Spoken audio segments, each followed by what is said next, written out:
Hey everyone, this is Zephyr, and welcome to the BaileyWiki channel, where we teach everyday DMs how to create truly amazing experiences for their players by combining art and technology.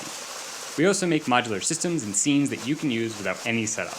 And our maps and modular systems for Foundry Virtual Tabletop are going to be the backdrop for today's video, where we are back automating Foundry once again using Monk's active tile triggers. And this time we're going to be discussing the myriad of possibilities that have been opened up to us with the addition of regions to Foundry's core functionality. At first glance, regions and Monk's active tile triggers might seem almost like competing features or tools in your toolkit. Both are designating areas of the scene that are going to listen for certain events or triggers, and then they are going to execute on a variety of behaviors. However, Monk has added a behavior to regions to allow them to trigger tiles and send some of that information and data onto the tiles. This allows for some pretty potent and interesting combinations and techniques. We can set up incredibly organic regions of our scene to play specific sound effects whenever a token steps in or out of them, to play sounds as someone moves around, adding that immersive level of walking through an actual dungeon or hearing their footsteps on the actual material that they are on. And we can also take this to the more sinister side with all of the traps and hazards that you can easily put out without having to have a million different tiles to cover these strange different shapes upon your scene. Showcasing and playing around with these ideas is the main thing that we're going to be covering here today. This is not going to be a comprehensive tutorial on regions or Monk's active tile triggers, rather a showcase of some ideas that we have had to get your thoughts on and get your own mind turning about the different possibilities when it comes to combining regions with Monk's active tile triggers. So follow along as we discuss some of the pros of combining these two, the basics of how this technique is all going to work, and then a quick breakdown of some of the exact steps that we took to create these effects.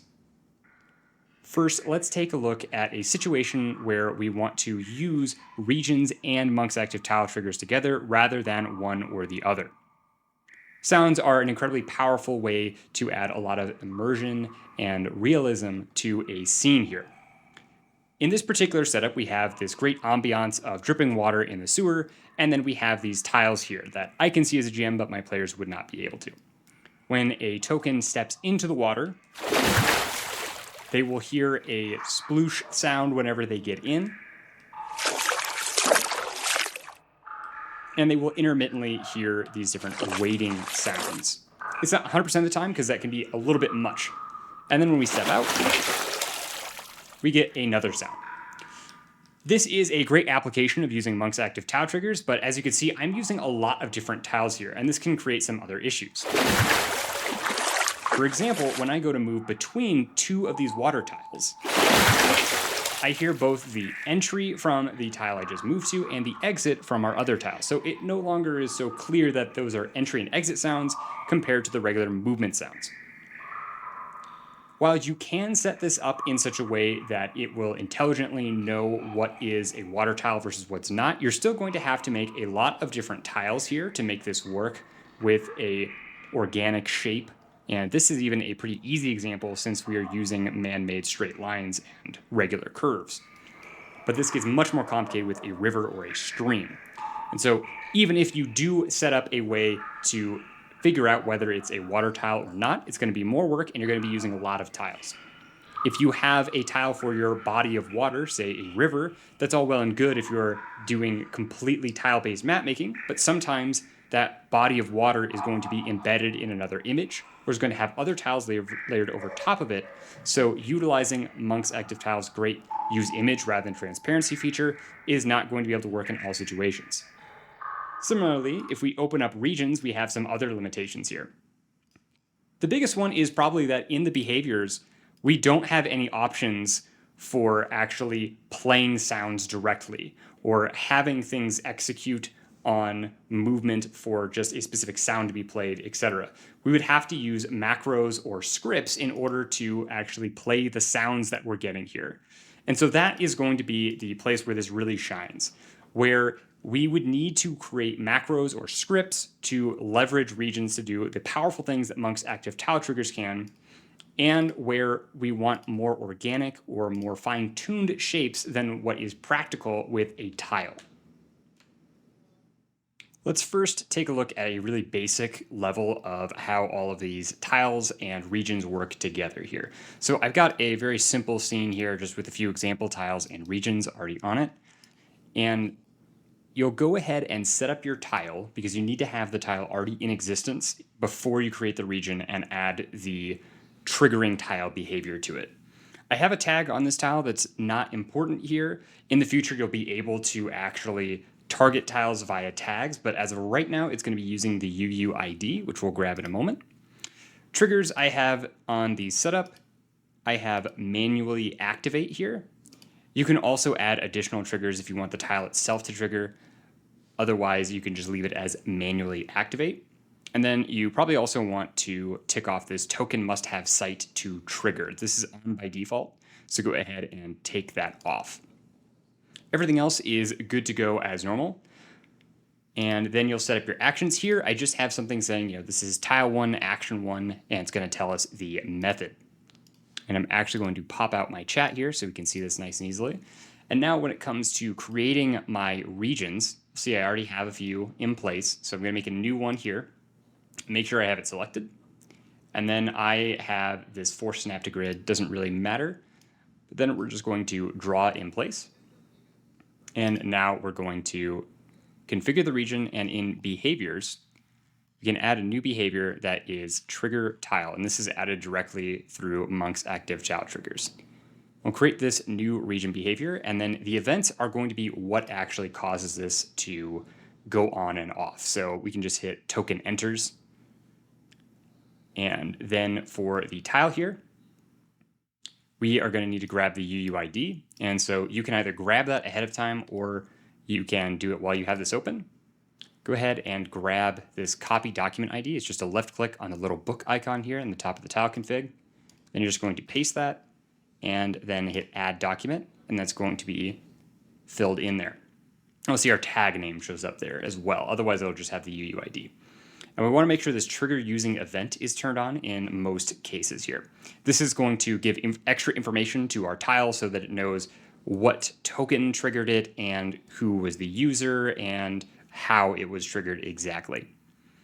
Note that when you go to update these region behaviors, if you've had to open up the tile while you had the region configuration open, I have found that if you go back to the regions, you're going to have better success with actually updating the behaviors and updating the regions. Otherwise, if you renamed it or changed the color or changed the visibility, then it sometimes doesn't save all of that quite right. Then we have the region updated. And we can configure this region once again and just double check that we have the trigger tile. This is only going to fire on the token entering. And now we'll see if I walk this token in. I have this chat where it's saying tile 1, action 1 triggered, and it was triggered with enter. So that's going to be the method we have here. Now, as we go down, we add some complexity here. So these are going to be the things that are powering stuff like the water movement or that directional kind of sound that we have. So in here, I have this tile set up to have both an enter and an exit. You'll notice that these have auto landings. So that means that this is actually going to respect those particular entries. So this was triggered with enter, and this was triggered with exit. And you can see that it says tile 2 action 2 and tile 2 action 1. So these are completely distinct actions here. We're not just calling that method handlebar helper each time. So you can actually use that send event data to the tile in order to use the auto landings of enter and exit, etc. And then down here at the bottom, this is something to keep in mind if you're going to set something up kind of like those sound tiles that we'll go over in more detail here shortly. This one, you'll notice we have movement and it's set up like it would be an auto landing, but it's not actually a functioning auto landing in this case, and we don't have the stopped when reach in code here. And I'll show you why in just a moment. So when we first step in here, we got two messages. So tile 3 action 1 with region and tile 3 action 2 with enter. If we go into our region and we configure region 3, here we've added token enters, token exits, and before token moves. So those are all of the events that we're subscribed to. And we'll notice that this said triggered with region, and this is going to be that same section that's for movement. And so right now, the regions don't tell the tiles actually exactly that it's a movement-based trigger here, so it's just going to be from region. With some of the events that we're subscribed to with the region, it's not going to give us all of the data to the tile, and so it's just going to tell us region generically. So you'll need to account for that whenever you're building with these. But still, you can get around that pretty easily. Here, in this case, with the movement, I have the movement set up at the top without a stop when reached encode, so it'll just continue through. And then we're going to have the triggers for enter and exit. Also worth noting, depending upon the combinations of events you have, you might get multiple triggers. So movement is going to cause a trigger both on the movement and also on the enter or exit here. And so because we're subscribed to these 3 different events, we'll have some double triggers. So you'll just have to account for that when you're designing the tiles. And we'll take a look at that in a moment when we look at the sound bits. But we can see that we have all of these different action sets for the landings, and we're able to get pretty complex with it.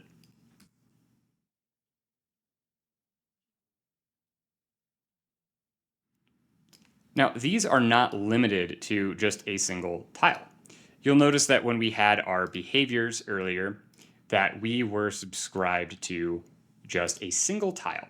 You can select multiple tiles if you would like to. So if you want to trigger several tiles with the same events here, you can do so. You can also set up several behaviors and have different events for each behavior and then trigger separate tiles. So here we have the first action is going to trigger on a token entering.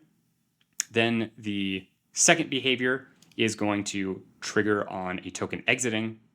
And then the final behavior here is going to be when a token starts their turn. And these are going to then trigger tiles 1, 2, and 3 respectively. So let's take a look at that real quick. So this is triggered tile 1 with enter, and tile 2, action 2 with exit. So this is still going to respect those auto landings, so we're sending that event data over. This is also where you could have different regions have different effects upon the same tiles that they're triggering, because you can then choose to have some of these not send the event data through, and it will start from the top rather than an auto landing. And then finally, we can go into combat here. And if we begin combat, we'll see that we had that triggering of tile 3, action 1 with turn. And that's going to be that action that does not have a stop when reached encode. So we're going to start from the top and go down. And so these are kind of the basic principles that we're working with here, that we're going to use to be able to create some pretty complex effects with Monk's active tile triggers that we've only really just begun exploring, but it's really exciting stuff. The first region that we're going to look at in terms of sound effects is going to be these stairs here.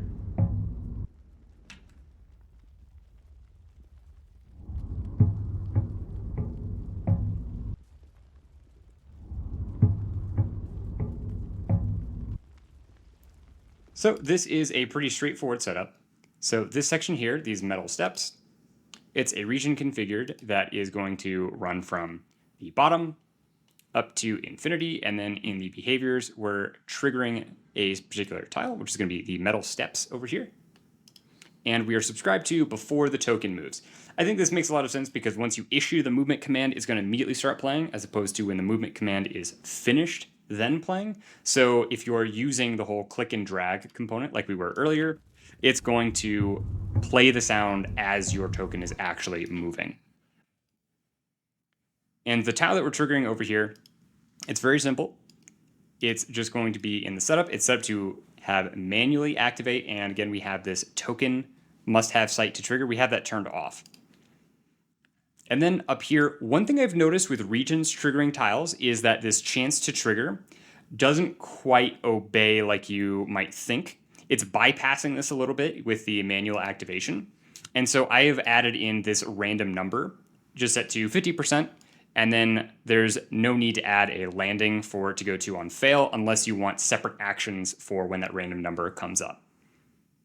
So this kind of replaces using that chance to trigger. I also have a cooldown set here just so that even if somehow we're hitting that 50% chance to actually trigger the tile over and over again, we're not going to be hearing the stairs all the time.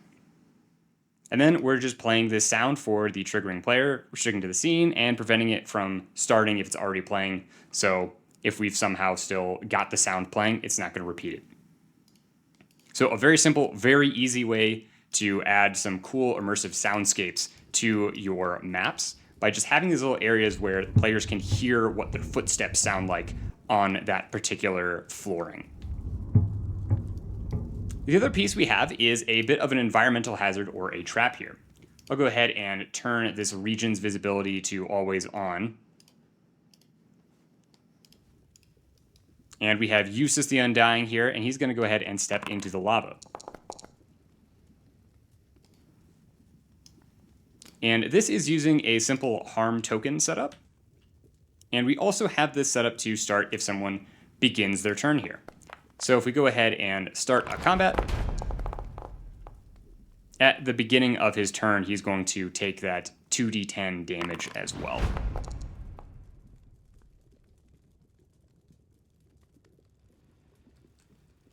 As soon as we leave, we're no longer taking that damage. And so this region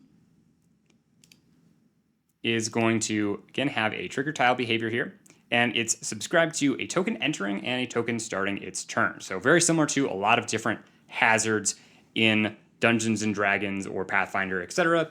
First time you go into something bad, it's going to have a negative effect. And then if you start your turn in there, it's going to have a negative effect. And then we're triggering our hazard trap, which we have sitting over here. And this is really simple. We just have hurt, the triggering token. And we have that negative 2d10, so it's going to do 2d10 damage here. And we have it set up as a chat message, and it's going to roll and show the dice as well. And we're able to get that triggering token and everything by having this trigger using event.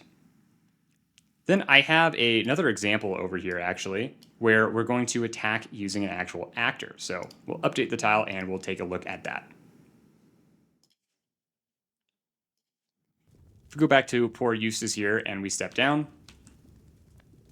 now we have a pop-up as a GM asking how we'd like to use the hazard lava weapon that is on an actor here. And we'll just hit use ability. And it's rolling our damage for us.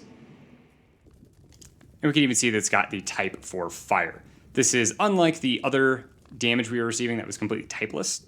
And so the way we have this set up is we have an actor that is this hazard lava. All it exists for is this particular item on it. And we just have this set up as a natural weapon, and the action type is other, and it just has a damage formula. There's no rolls needed for actually making an attack or anything. It just does the damage. And so this is how you would set up most of your different hazards or traps in your games that are just going to be effects that happen. Then for our tiles, we have a trap tile over here.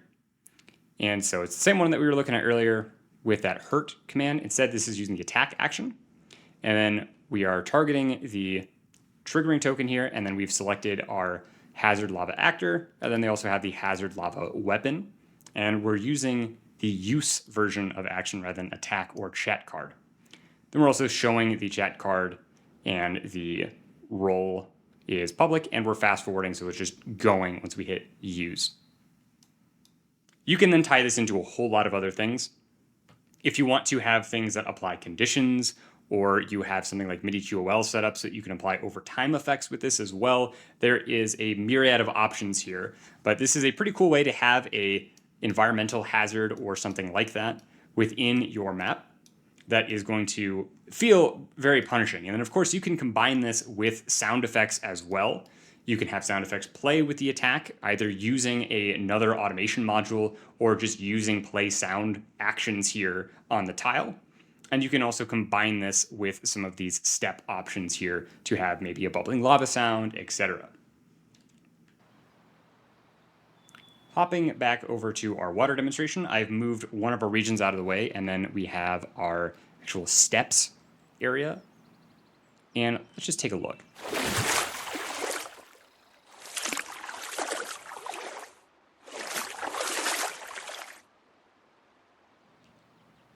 And so you can see that through this region, we're triggering a tile over here. And I have this set up with all of our history, so we can see just how many times it's getting triggered and how. So all these regions are going to be that move, kind of like we discussed earlier, and then we have the enters and exits.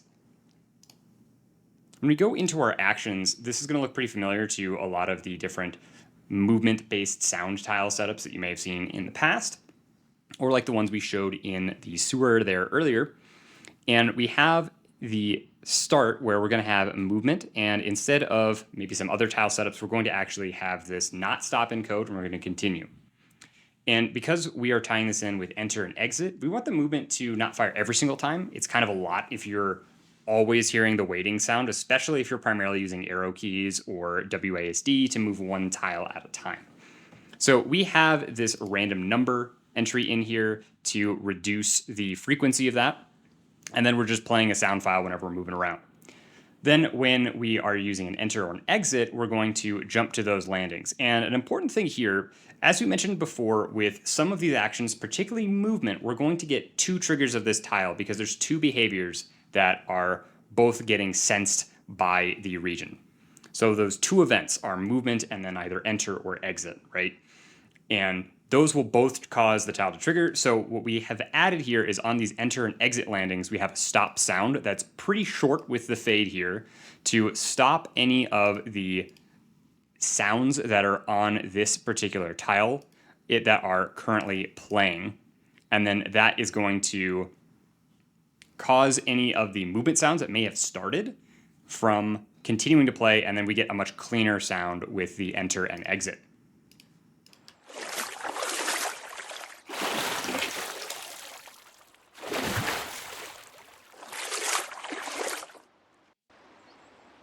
I also want to draw attention to another feature of regions, and that's going to be the built-in kind of elevation setup that we have here with levels and just the elevation for Foundry.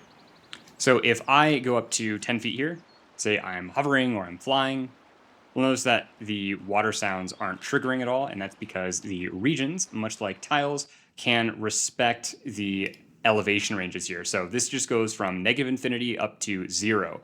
So you can also use this when you are creating these different effects so that you can very easily exclude certain things, and you don't even have to worry about setting up filters in your tiles, etc. So you are able to navigate the elevation aspects of a scene very easily using these tools without having to build in, again, those filters. Our final really big sound ability with regions that we've come up with so far is this concept of kind of linear sound beacons almost. This is set up so that we are going to hear a particular sound like as if we are within the rushing river, and it's going to be uniform throughout this, kind of mimicking as if this entire center line of the river here was the origin point for ambient sound beacons rather than having several sound beacons placed throughout. So when we step into it, we slowly have this river sound come in. And so we have this nice effect of the water rushing through. And then when combined with these steps, it's a really effective and immersive experience for navigating through the water and the river in this scene. And as we step out over here, it's slowly going to fade out. So looking at our region here, we are set up to trigger the tile, and it is going to only be on enter and exit. So we're going to use those auto landings again to handle this. And when we pop open the river here, we see we've got an enter and an exit. And all we're doing here is we have a nice looping sound effect that we are going to play for our triggering player, and we're going to set the volume at some reasonable level, and we're going to loop it, and then we have this fade here. And fade is going to be how it fades in. Normally this is going to be at a 0.25 seconds whenever you create a play sound file action with amongst active tile triggers. By having this longer delay here, we almost simulate that whole walking up thing. It's a lot less abrupt than just all of a sudden, here we are. So it's a much smoother experience as well compared to walking through a wall, which might be how you would handle setting this up with a lot of sound beacons. or you're really trying to use a lot of volume easing and a lot of fiddling to make sure that the sounds seem correct without having quiet spots in the middle of the river or spots that are incredibly loud because you have several overlapping sound beacons. With this, we've just got the one sound that's looping for our triggering player, and it comes in nice and softly as we come in. And we also prevent the sound from starting if it's already playing. So if somehow there's a weird trigger going on here, we're not going to have multiple versions of this sound playing for this user. And then when we exit, we're just going to simply stop the sounds for this tile here. And we also have that 5-second delay. So again, it's not that abrupt. You could get crazier with this, and you could make multiple regions in here that are playing the same sound but at different volumes, or maybe you're layering on additional sounds for the center of the river. So there's maybe a more aggressive rapids or whitewater sound closer to the center of the river here. And you could use that to kind of dynamically build up the range. But this is a pretty cool possibility and method of doing these kind of uniquely shaped sound areas, or these more organically shaped sound pieces. And that's going to conclude this showcase and discussion of the utilization of Foundry's regions with Monk's active tile triggers. We hope that these examples here have gotten you thinking about different ways you could leverage these tools together to make your scenes and storytelling even more immersive and engaging for you and your players. There are a ton of possibilities, and we know that we're only scratching the surface right now, let alone as module developers and core Foundry themselves expand upon and improve the capabilities of regions. Things are only going to get more powerful and more interesting from here, and we'd love to know your thoughts about it. Has this video opened your eyes to some possibilities with using regions and Monk's active tile triggers? Have you already messed around with regions and MATT and found some amazing setup that you think the community needs to know about? Are you excited about the possibilities that are going to keep coming up as regions and Monk's active tile triggers improve and innovate in the future? Or do you think that these two really are kind of mutually exclusive and you don't need to combine the two? However you feel, whatever your stance is, let us know in the comments down below. Again, this has been Zephyr with the BetaWiki channel, and if you enjoyed this video, then subscribe to keep up with all of our latest content, and consider becoming a patron. Not only do you support the channel, we also gain access to all of the modular systems and scenes that we've made for FoundryVTT. Again, it's been Zephyr. Thank you so much for watching, happy gaming, and have a good one.